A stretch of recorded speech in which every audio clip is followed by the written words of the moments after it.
नमस्ते। मैं डॉक्टर अशोक मुराडे, मालती वसंतदादा पाटिल कन्या महाविद्यालय इस्लामपुर। हिंदी साहित्य का इतिहास विषय के पाठ्यक्रम के संदर्भ में पिछले व्याख्यान में हमने चर्चा की थी। आज हम इस वीडियो में प्रत्यक्ष पाठ्यक्रम की शुरुआत करेंगे। इस पाठ्यक्रम में पहला मुद्दा है आदिकाल का नामकरण। हम जानते हैं कि हिंदी साहित्य के इतिहास को 4 कालखंडों में विभाजित किया है: आदिकाल, भक्तिकाल, रीतिकाल और आधुनिक काल। तो आज हम आदिकाल के संदर्भ में चर्चा करेंगे।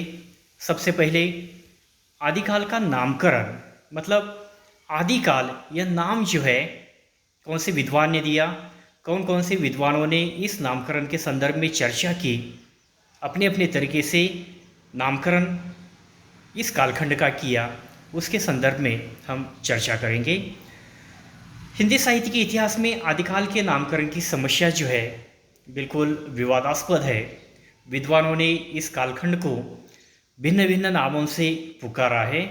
सामान्यतः संवत 1050 से संवत 1375 तक के कालखंड को आदिकाल कहा जाता है। इस कालखंड में विविध प्रकार की प्रवृत्तियाँ साहित्य लेखन में हमें दिखाई देती है। हिंदी साहित्य का स्वरूप स्पष्ट और निश्चित नहीं था, बिल्कुल शुरुआती दौर था। शुरुआती कालखंड होने के कारण जो है हम देखते हैं कि हिंदी साहित्य का स्वरूप जो है इस कालखंड में स्पष्ट और निश्चित नहीं था। अतः इस कालखंड को विविध प्रवृत्तियों के आधार पर भिन्न भिन्न नाम दिए हैं। आज भी आदिकाल के नामकरण की समस्या विवादास्पद बनी हुई है। इस युग के जो विभिन्न नामकरण हुए हैं वह इस प्रकार है।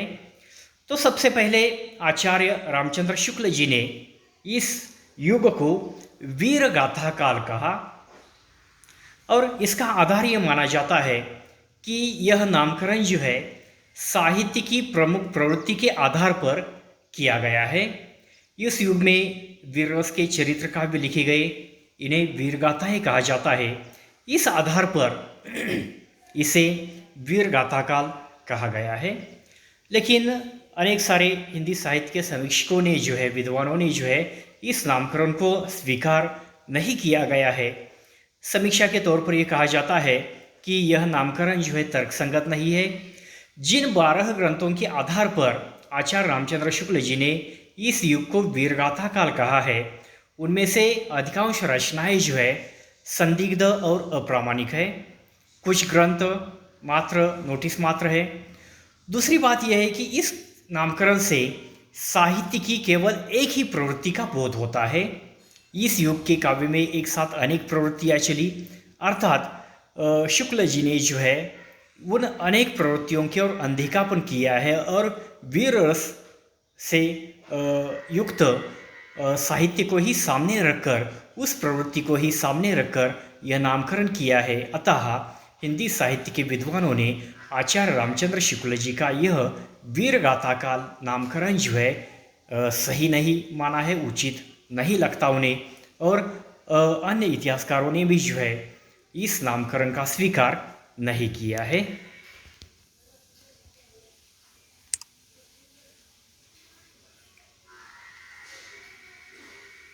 दूसरा नामकरण है डॉक्टर रामकुमार वर्मा जी ने किया हुआ चारण काल। तो आचार्य डॉक्टर रामकुमार वर्मा जी ने इस युग को चारण काल इस आधार पर कहा है कि इस युग के अधिकांश कवि जो है चारण थे। इसका अर्थ यह है कि वे आश्रयदाता राजा के दरबार में रहते थे, राजा की प्रशंसा करते थे और काव्य लिखते थे। इस आधार पर उन्होंने इस युग को चारण काल यह नाम दिया गया है। तो समीक्षकों ने जो है इस नामकरण को भी अवैज्ञानिक माना है। उन्हें यह नामकरण जो है तर्कसंगत नहीं लगता। आधुनिक अनुसंधान के आधार पर यह स्पष्ट हुआ है कि इस युग के साहित्य में चारण प्रवृत्ति जो है बिल्कुल कम मात्रा में, बिल्कुल आंशिक मात्रा में मिलती है। यह साहित्य की मुख्य प्रवृत्ति नहीं है, अतः यह नामकरण उन्होंने सही नहीं माना है, उचित नहीं लगता। अन्य विद्वानों ने भी इस नामकरण का स्वीकार नहीं किया है। तीसरा जो नामकरण इस युग को, इस कालखंड को किया गया है, वह है राहुल शाक्रोत्यायन द्वारा सिद्ध सामंत युग। इस युग में हम देखते हैं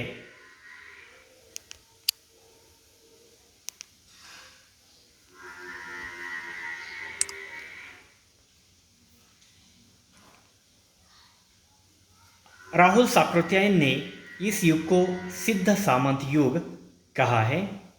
तो उनकी धारणा यह है कि यह नामकरण जो है साहित्य की प्रमुख प्रवृत्तियों के आधार पर किया गया है। राहुल शाक्रोत्यायन के अनुसार उस युग में साहित्य की दो प्रवृत्तियां थी, एक सिद्धों की वाणी और दो सामंतों की स्तुतिपरक रचनाएं। सिद्धों की वाणी के अंतर्गत नाथ, बौद्ध और जैन साधुओं का धार्मिक साहित्य आता है, तो सामंतों की स्तुतिपरक रचनाओं के अंतर्गत अपने अपने आश्रयदाता राजाओं का गुणगान आता है।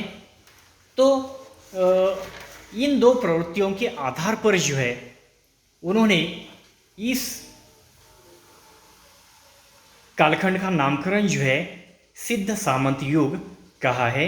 लेकिन समीक्षकों ने जो है इस नामकरण को भी उचित और तर्कसंगत नहीं माना है।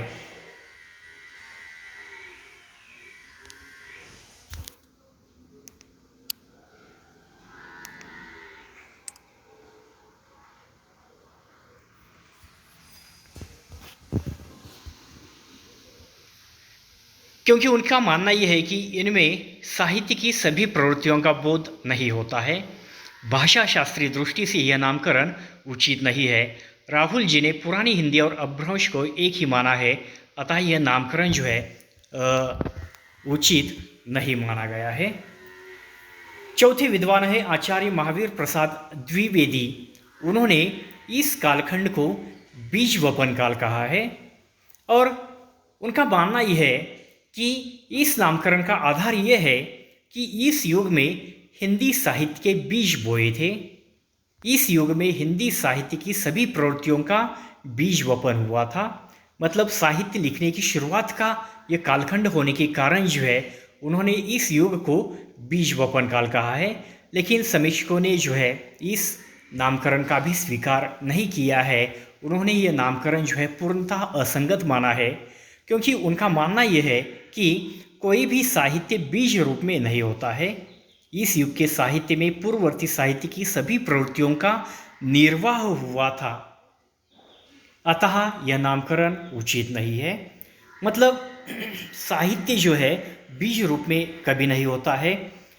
उसके पूर्ववर्ती कालखंड में जो है साहित्य कम मात्रा में, आंशिक मात्रा में ही सही, लेकिन लिखा जरूर गया था और इसी कारण विद्वानों ने जो है यह नामकरण तर्कसंगत नहीं माना है। और अंतिम पांचवा काल, इस कालखंड का नामकरण जो किया है वह है आदिकाल, और इसी काल नामकरण का स्वीकार जो है सभी विद्वानों ने जो है किया है। तो सबसे पहले मिश्र बंधुओं ने आदिकाल यह नामकरण किया है, बाद में आचार्य रामचंद्र शुक्ल जी ने इसे स्वीकार किया है। इसके बाद आचार्य हजारी प्रसाद द्विवेदी जी ने भी इसे स्वीकार किया है। आज अधिकांश इतिहासकार और विद्वान इस नामकरण को ही उचित मानते हैं। तो यह नामकरण जो है मानव मनोविज्ञान पर आधारित है। मानव मनोविज्ञान किसी भी कालखंड को 3 कालों में विभाजित करता है, एक आदि, 2 मध्य और 3 अंत। तो यह मानव मनोविज्ञान के आधार पर जो है आदिकाल यह नामकरण जो है किया गया है। मतलब यह शुरुआती कालखंड है और इसी कारण जो है यह आदिकाल है। इस तरह विद्वानों ने जो है इस कालखंड का नामकरण किया है। तो अधिकांश इतिहासकार और आलोचक जो है आदिकाल इस नामकरण को ही स्वीकार करते हैं। यह नामकरण सर्वमान्य और सर्वसम्मत है। आचार्य हजारी प्रसाद द्विवेदी जी के अनुसार इस युग का साहित्य अंतर्विरोधों का साहित्य है। किसी एक प्रवृत्ति के आधार पर उस युग का नामकरण नहीं किया जा सकता, अतः आदिकाल का यह नामकरण ही उपयुक्त है।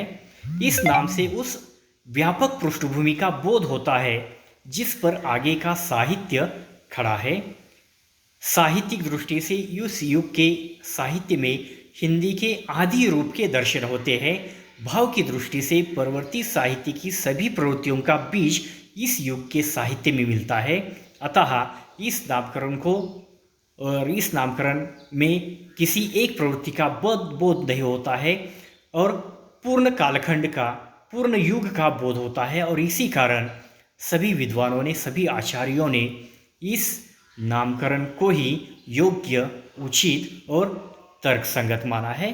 तो इस तरह हम देखते हैं कि कुल मिलाकर 5 विद्वानों ने जो है इस आदिकाल का, मतलब इस प्रारंभिक कालखंड का नामकरण किया है। सबसे पहले आचार्य रामचंद्र शुक्ल जी ने इस कालखंड को वीर गाथा काल कहा है, लेकिन विद्वानों ने इस नामकरण का स्वीकार नहीं किया है। दूसरी बार डॉक्टर रामकुमार वर्मा जी ने इस कालखंड को चारण काल कहा है, जिसका भी विद्वानों ने स्वीकार नहीं किया है। तीसरे विद्वान है आचार्य राहुल साकृत्यायन। उन्होंने इस युग को सिद्ध सामंत युग कहा है, लेकिन इसका भी विद्वानों ने स्वीकार नहीं किया है। और बाद में हम देखते हैं कि आचार्य महावीर प्रसाद द्विवेदी इस युग को बीजवपन काल कहते हैं, लेकिन विद्वानों की धारणा यह है कि कोई भी साहित्य बीज रूप में नहीं होता है, और इसी कारण उनका यह नामकरण जो है पूर्णतः असंगत मानकर उसका स्वीकार नहीं हुआ है। और फिर अंत में हम देखते हैं कि सबसे पहले मिश्र बंधुओं ने और बाद में आचार्य रामचंद्र शुक्ल जी हो या आचार्य हजार प्रसाद द्विवेदी जी हो या बाद के सभी इतिहासकार या विद्वान जो है जिन्होंने जिस नामकरण का स्वीकार किया है, और वह नामकरण है आदिकाल। आदिकाल में हम देखते हैं कि यह नामकरण जो है मानव मनोविज्ञान के आधार पर किया गया है। मानव मनोविज्ञान किसी भी कालखंड को 3 भागों में विभाजित करता है, आदि, मध्य और अंत। आदि मतलब प्रारंभिक कालखंड, मध्य मतलब मध्यांतर का कालखंड और अंत मतलब अंतिम कालखंड। तो यह प्रारंभिक कालखंड होने के कारण जो है मानव मनोविज्ञान के आधार पर इस कालखंड का आदिकाल यह नामकरण किया है। और अधिकांश इतिहासकार, आलोचक और विद्वानों ने जो है इस कालखंड का स्वीकार किया है, क्योंकि इसमें किसी भी एक की प्रवृत्ति का दर्शन नहीं होता है, एक प्रवृत्ति का बोध नहीं होता है, बल्कि संपूर्ण युग का, संपूर्ण काल का बोध होने के कारण जो है सभी विद्वानों ने इस नामकरण का स्वीकार किया गया है। तो इस तरह हम देखते हैं कि कुल मिलाकर 5 विद्वान और 5 कालखंड जो है, और अंत में आदिकाल यह नामकरण जो है स्वीकार किया गया है। तो हिंदी साहित्य के इतिहास में आदिकाल के नामकरण की चर्चा जो है इस तरह हुई है। तो इन मुद्दों के आधार पर हमें आदिकाल के नामकरण को समझना है। अगले लेक्चर में हम आदिकालीन सामाजिक और राजनीतिक परिस्थितियां जो है उनका अध्ययन करेंगे। आज हम यहीं पर रुकते हैं। धन्यवाद।